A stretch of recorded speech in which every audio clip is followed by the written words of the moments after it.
Hello guys, welcome back to my YouTube channel. So ഇന്നൊരു day in my ലൈഫാണ്. ഇന്നലെ എനിക്ക് നൈറ്റ് ഷിഫ്റ്റ് ഉണ്ടായിരുന്നു. അത് കഴിഞ്ഞ് വന്ന് ഞാൻ ജിമ്മിനെ പോയി വന്നിരിക്കുമ്പോഴാണ് ഞാൻ കരുതുന്നത് ഇന്നൊരു ഡേ ഇൻ മൈ ലൈഫ് എടുക്കാമെന്ന്. അങ്ങനെ ഡേ ഇൻ മൈ ലൈഫ് എടുത്തു. സോ ഞാൻ ജിമ്മ് കഴിഞ്ഞ് വരുമ്പോൾ തന്നെ ഞാൻ ലിഡിലി കയറിയിട്ടുണ്ടായിരുന്നു. ലിഡിലി കയറിയിട്ട് എനിക്ക് ഡയറ്റിന് ആവശ്യമുള്ള കുറേ ഫ്രൂട്ട്സും വെജിറ്റബിൾസും ഒക്കെ വാങ്ങി. കുറേ ഒന്നല്ല, ആവശ്യത്തിന്. ബിക്കോസ് ആര് വാങ്ങിയാലും ഞാൻ തന്നെ ചുമന്ന് ഇങ്ങോട്ട് കൊണ്ടുവരണം. അതുകൊണ്ട് എനിക്കങ്ങനെ താല്പര്യമില്ല കുറേ സാധനങ്ങൾ ഒറ്റയടിക്ക് വാങ്ങാൻ. ഞാൻ ആവശ്യമുള്ളപ്പോൾ വാങ്ങാറാണ് പതിവ്.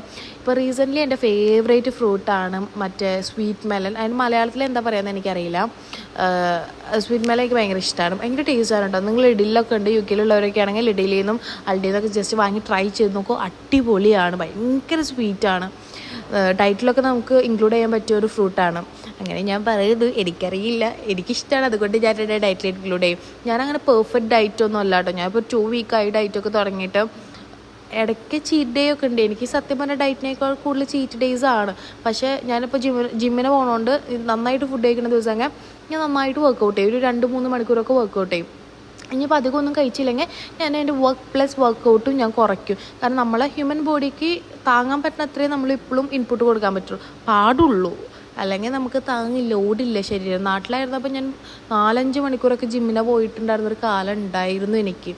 അതും ഒരു പണിയില്ലല്ലോ, വീട്ടിൽ വന്ന് ചുമ്മാ ഇരിക്കുക കിടന്നുറങ്ങാതാണല്ലോ. പക്ഷെ ഇവിടെ അങ്ങനെയല്ല, നല്ല പണിയാണ് ഗൈസ്. നമ്മൾ പണിക്ക് പോകണം, സ്വന്തം കാര്യം നോക്കണം, ഡ്രസ്സ് തിരുമ്പണം, ഫുഡ് ഉണ്ടാക്കണം. ഇതൊക്കെ ഞാൻ പറയുമ്പോൾ നിങ്ങൾ പറയും, കമൻറ്റിൽ വന്ന് പറയും, ഇതൊക്കെ പിന്നെ എല്ലാവരും അങ്ങനെ തന്നെയാണ്. ശരിയാണ്, പക്ഷെ ഞാൻ എൻ്റെ ജീവിതത്തിൽ ഇപ്പോഴാണ് ചെയ്ത് തുടങ്ങിയത്. അതുകൊണ്ട് എനിക്കിത് വലിയ സംഭവമാണ്. അതുകൊണ്ടാണ് ഇവിടെ ജിമ്മും കാര്യങ്ങളൊക്കെ ഞാൻ ഭയങ്കര നോക്കിയിട്ട് എൻ്റെ ഹെൽത്തിന് ഓക്കെ എന്നുള്ള പോലെ നോക്കിയിട്ട് ചെയ്യണുള്ളൂ. അങ്ങനെ ഇതെൻ്റെ ബ്രേക്ക്ഫാസ്റ്റാണ് ആൻഡ് പ്ലസ് ലഞ്ചും കൂടിയാണ്. കാരണം ഇനി ഞാനിപ്പോൾ പോയി കിടന്നുറങ്ങിയാൽ എനിക്ക് എങ്ങനെ പോയാലും ഒരു 6 മണി 7 മണി 8 മണിയാവും. അതുകൊണ്ട് ഞാൻ ഒരു 2 ആപ്പിൾ കഴിച്ച്, ഇഷ്ടമില്ലെങ്കിൽ ഞാൻ കഷ്ടപ്പെട്ട് കഴിക്കുകയാണ്. എനിക്ക് സത്യം പറഞ്ഞാൽ ഷിഫ്റ്റ് കഴിഞ്ഞ് വന്ന ചോറും മീൻ കറിയും ചിക്കൻ കറിയും പപ്പടും ചമ്മന്തിയും അതൊക്കെ കൂട്ടി കഴിക്കാനാണ് എനിക്കിഷ്ടം. പക്ഷേ അവസ്ഥ ഇതായിപ്പോയി. അത് കഴിഞ്ഞ് എന്തായാലും ജിമ്മിനെ പോയതില്ല, ഞാനൊരു അടിപൊളി ഷവർ എടുത്തതിൻ്റെ ശേഷം സെറ്റായി വന്ന് ഞാൻ കിടന്നുറങ്ങാൻ പോവാണ്. ഇനിയോ എനിക്കൊന്ന് കിടന്നാൽ മതി. ഇന്നലെ നൈറ്റ് ഷിഫ്റ്റ് കഴിഞ്ഞ് വന്നുകൊണ്ട് നല്ല ടയേർഡാണ് ഗൈസ്. അത് കഴിഞ്ഞ് ഞാൻ എണീച്ചത് ഞാൻ പറഞ്ഞ പോലെ തന്നെ ഒരു 6:30-7 മണി ആയിട്ടുണ്ടായിരുന്നു. എണിച്ചപാടെ എനിക്ക് ഭയങ്കര വിശപ്പായിരുന്നു. കാരണം ഞാൻ 2 ആപ്പിളാണ് കഴിച്ചിട്ടുള്ളൂ. പോരാതെ ഇന്നലെ നൈറ്റ് ഷിഫ്റ്റ് പോയിട്ടുണ്ട്. നൈറ്റ് ഷിഫ്റ്റ് ഞാൻ ഒന്നും കഴിച്ചിട്ടുണ്ടായിരുന്നില്ല. അതുകൊണ്ട് ഞാൻ ലിഡിലിൽ നിന്ന് ഒരു ഹൈ പ്രോട്ടീൻ്റെ ഒരു പുഡിങ് വാങ്ങിയിട്ടുണ്ടായിരുന്നു. സോ അത് കഴിച്ചു. ആൻഡ് എനിക്കെപ്പോഴും ഞാൻ നിൽക്കുന്ന ഒരു പ്ലേസ് ഭയങ്കര ക്ലീനായിട്ട് വേണം. എനിക്കൊരു 3 ഡേയ്സ് അടുപ്പിച്ച് ഷിഫ്റ്റ് ആണെങ്കിൽ എൻ്റെ റൂം ഭയങ്കര മെസ്സാവും. കാരണം എനിക്ക് ക്ലീൻ ചെയ്യാൻ ടൈമില്ല. ഒരു ഡ്രസ്സ് ഊരിടുക, ഷിഫ്റ്റിനെ കിടന്നുറങ്ങാം, പിറ്റേ ദിവസം വീണ്ടും ഒരു ഡ്രസ്സ്. കാരണം നമ്മൾ ആ ഇട്ടതും ഊരിട്ട ഡ്രസ്സുകളൊക്കെ എൻ്റെ റൂമിലുണ്ടാവും. സോ എനിക്കൊരു വീക്ക് ഡേയോ അല്ലെങ്കിൽ വീക്കെൻഡോ ഹോളിഡേയോ ഒക്കെ കിട്ടിക്കഴിഞ്ഞാൽ ഞാൻ എൻ്റെ റൂം ഫുള്ള് ക്ലീൻ ആക്കി വയ്ക്കും. എനിക്ക് മെസ്സാവണത് ഇഷ്ടമല്ല, പിന്നെ അവസ്ഥ കൊണ്ട് മെസ്സാവണതാണ്. സോ ഞാൻ എല്ലാം ക്ലീനാക്കി എപ്പോഴും വയ്ക്കാറുണ്ട്. എനിക്ക് എൻ്റെ റൂം ഡെക്കറേറ്റ് ചെയ്യാൻ ഭയങ്കര ഇഷ്ടമാണ്. എൻ്റെ പോലെ ഉള്ളവരുണ്ടെങ്കിൽ അടിയിൽ കമൻറ്റ് ബിലോ. ഞാൻ തന്നെ മെസ്സാക്കിക്ക് ഒരു പ്രശ്നമില്ല കേട്ടോ. ഞാനത് ഓക്കെ, അതിന് ഇപ്പം എന്നാന്നുള്ള മെല്ല്. പക്ഷേ എൻ്റെ റൂം വേറെ ആരെങ്കിലും കയറി മെസ്സാക്കി കഴിഞ്ഞാൽ എനിക്ക് സഹിക്കാൻ പാടില്ല. ഇതൊക്കെയാണ് എൻ്റെ അൽക്കുലത്ത് സാധനങ്ങൾ. ഇവിടെ ഈ ഒരു സൈഡ് ഫുൾ എൻ്റെ സ്കിൻ കെയർ സാധനങ്ങളാണ്, കുറേയൊന്നുമില്ല, കുറച്ചൊക്കെ. ആൻഡ് ഇപ്പുറത്തെ സൈഡ് ഫുൾ എൻ്റെ മേക്കപ്പ് സാധനങ്ങളാണ്. ഇതെൻ്റെ ഫുൾ മേക്കപ്പിൻ്റെ മാത്രമാണ്. എൻ്റെ ഫുൾ മേക്കപ്പ് സാധനങ്ങൾ, ഫോണിൻ്റെ കേസ്, അങ്ങനെ ഇങ്ങനെയൊക്കെ സാധനങ്ങൾ.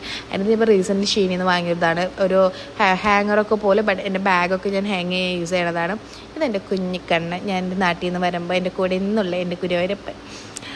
ആൻഡ് അത് കഴിഞ്ഞ് ഇനി എന്തായാലും നൈറ്റ് ഡിന്നറാക്കണം. സോ ഞാൻ ആദ്യമായിട്ടാണ് സത്യം പറഞ്ഞാൽ ചിക്കൻ സാലഡൊക്കെ ഉണ്ടാക്കുന്നത്. ഞാൻ എൻ്റെ ലൈഫിൽ ഇന്ന് വരെ ഡയറ്റ് എടുത്തിട്ടുണ്ട്, ജിമ്മിനെ പോയിട്ടുണ്ട്, പക്ഷേ ഞാൻ ഇങ്ങനെ ഹെൽത്തി റെസിപ്പീസ് ഒന്നും പ്രിപ്പയർ ചെയ്തിട്ടില്ല. സോ ഞാൻ കുറേ യൂട്യൂബൊക്കെ നോക്കി ഞാനൊരു ഹെൽത്തി ചിക്കൻ സാലഡാണ് ഉണ്ടാക്കണേ. ഞാനിത് റെസിപ്പി ഞാൻ ഇൻഡിവിജ്വലായിട്ട് സെപ്പറേറ്റ് ആയിട്ട് വീഡിയോ ചെയ്തിടാം, ഒരു ചിക്കൻ സാലഡിൻ്റെ റെസിപ്പി. ബിക്കോസ് ഞാൻ ഇൻസ്റ്റയിൽ ചിക്കൻ സാലഡിൻ്റെ സ്റ്റോറി ഇട്ടപ്പോൾ എല്ലാവരും പറഞ്ഞു റെസിപ്പി പറയുമോ. സോ ഞാൻ സെപ്പറേറ്റ് ഒരു വീഡിയോ അത് എന്തായാലും ചെയ്യണതാണ്. ഇതിൽ ഞാൻ ജസ്റ്റ് സ്പീഡപ്പായിട്ടാണ് കാണിക്കുന്നത്. റെസിപ്പീസൊന്നും ഞാൻ പറയണില്ല. സോ ഞാൻ കുറച്ച് വെജീസൊക്കെ ആദ്യം അരിയായിരുന്നു. എനിക്ക് ആവശ്യമുള്ള കുറേ വെജീസും കാര്യങ്ങളൊക്കെ അരിയാണ്. ഞാൻ വീഡിയോയിൽ കുറേ വെജീസും കാര്യങ്ങളൊക്കെ പറയുന്നുണ്ട്. ഇത് എൻ്റെ വീട്ടിലുള്ള വെജീസ് യൂസ് ചെയ്തിട്ടാണ് ഞാൻ ഉണ്ടാക്കണത്. അങ്ങനെ സ്പെഷ്യൽ സാധനങ്ങളൊന്നും ഉണ്ടാക്കിയിട്ടില്ല. അതിൻ്റെ അവസാനം ഞാൻ ചിക്കൻ സാലഡ് ആക്കി. സത്യം പറഞ്ഞാൽ നമ്മൾ ഈ വേറെ ഫുഡൊക്കെ പ്രിപ്പയർ ചെയ്യാനായിട്ടും എത്ര ടൈം കൺസ്യൂമിങ് ആണെന്ന് അറിയും. ഇങ്ങനത്തെ ഫുഡ് ഉണ്ടാക്കുമ്പോൾ സംഭവം ഒരു 15 മിനിറ്റ് സംഭവം കഴിഞ്ഞു. ചിക്കൻ ചൂടാവണാത്ത ഇത് മാത്രമേ ഉണ്ടായിരുന്നുള്ളൂ. അതിൻ്റെ ശേഷം ഞാൻ ജസ്റ്റ് റെഡി ആയിട്ട് പുറത്ത് പോകാമെന്ന് കരുതി. ബിക്കോസ് എനിക്ക് നാളെയും ഷിഫ്റ്റ് ഇല്ല. അതുകൊണ്ട് ഇന്ന് പുറത്ത് പോയിട്ട് ലേറ്റായിട്ട് കിടന്നിറങ്ങിയാൽ മതി. So thank you, bye, love you all.